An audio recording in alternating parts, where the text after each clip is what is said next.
Hey everybody, Rob Orgel with Silencer Syndicate, and I'm here at the Siege booth checking out some of their new 5.56 suppressors because we're testing a full size, but now they have a short.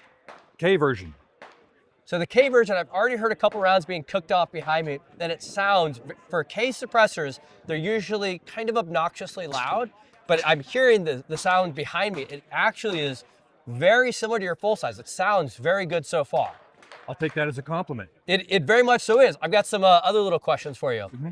I hear that there are some things in the work that might involve these things float away in your hands because they're so light. We're working our way towards it, and we hope to be able to release something in 2025.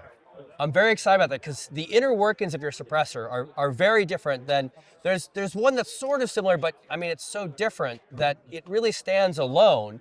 And that can involve a suppressor not coming loose on us because it creates a torque in the process of firing, which is also why you guys have decided to release your own muzzle device. That's correct. Tell me about it. Well, I appreciate that you recognize that. So I pay attention. clearly. Yeah. So we use a linear diffuser array instead of a baffle stack. Baffles is a common word. This is what people know, but this doesn't work like baffles. It works like a diffuser. It's so different. And I've been explaining to people today that if I wanted to put this backwards on your gun, it would have virtually the same performance. It's non-polar. So it's non-directional. It works in both directions, but we have it optimized to spin to the left, which opposes the rifling in your barrel. It's not a completely free-flowing can, but it is reduced flow. And you can see that when we put it on the Tavor and some of these other guns. Very low back pressure, very low flash signature. Also, the structure inside that I'm describing as a linear diffuser array is the mechanism by which this is self-cleaning. All of the interstitial cells that are stacked up in here, made into a single monolithic structure, spin in the same direction with involutes that go from one cell to the next, and this is what makes it self-cleaning. All the junk comes out. There is no deadhead space in here. For carbon fouling, copper fouling, it stays clean for a long time. So I think we did do some back pressure testing on the full size suppressor, and I don't remember off the top of my head how it performed, but I'm sure the K is going to perform even better than the full size. You would think so. And even though this is reduced, because of the linear diffuser, the longer this is, the lower the back pressure. It's actually counterintuitive. Huh. So the longer the can, we had some that are 8 or 9 inches, there's virtually no back pressure. It's because of the way the diffuser works. So the short one has some back pressure, although reduced. It also is available with a ventilated cap, which is most of the back pressure we get from this is from the cap, not from the stack. I didn't know you guys had interchangeable caps. We do. This is one right here. So I think I have this one, but I didn't know that you had one with ports on it. Yes, we do. Oh, in fact, it's on the weapons over there. So perhaps that's what we should have been testing with back pressure. It may not have been available when you were doing the testing. That makes sense. It's pretty recent. Okay, yeah. Well, we'll have to update our charts then because if I recall, it was kind of a medium back pressure suppressor, but with a venting cap, that would make sense for it to perform a whole, because even some of the K suppressors that only have 1 or 2 baffles, some of those are full back pressure suppressors. Absolutely. So if you're saying most of the back pressure comes from the end cap, that makes perfect sense.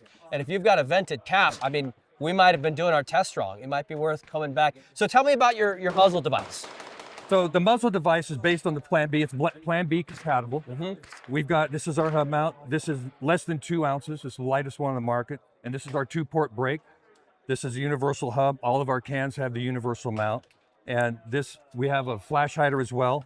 And that represents what we're offering now as far as the muzzle device. So you've got kind of a wrench flat and a wrench flat, which makes life easy so you don't need proprietary tools.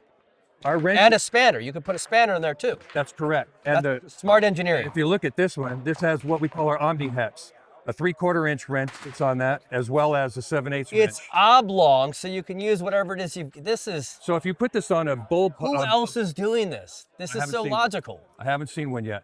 So a bull barrel, you can still access the flaps if you need to get that off. Yeah. Gosh, that is so smart. And you've got a 2-port, kind of standard look. You got bleeders on the tail end here, so kind of like a 3-port. Similar. Very cool. So I'll bet you this also would perform pretty well at night too. It functions pretty well.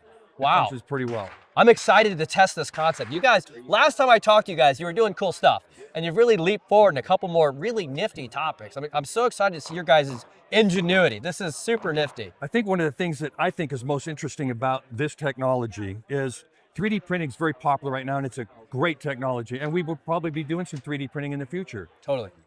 One of the things I like about this is I'm able to take the technology we're using, which is our own printing process, and I can take dissimilar metals. I can use Inconel, 17.7, heat-treatable materials, non-heat treated materials, get the best physical properties of each combined into a single monolithic structure bound into one piece, one alloy. Huh. So this is what makes it last. We guarantee them for life. We have a very robust warranty, no barrel restrictions, full auto rated. That's awesome. Well, I love what you guys are doing. I look forward to doing more testing because I think I might have done some testing wrong at this point. And I love your guys' ingenuity. As I always, appreciate it. super appreciate chatting with you, taking the time and educating us over the cool stuff you guys are up to. Thank you very much. I appreciate it. Absolutely. As always, guys, stay safe. We'll see you in the comment. You better hit that like button. You've been watching this long. All right, guys, stay safe.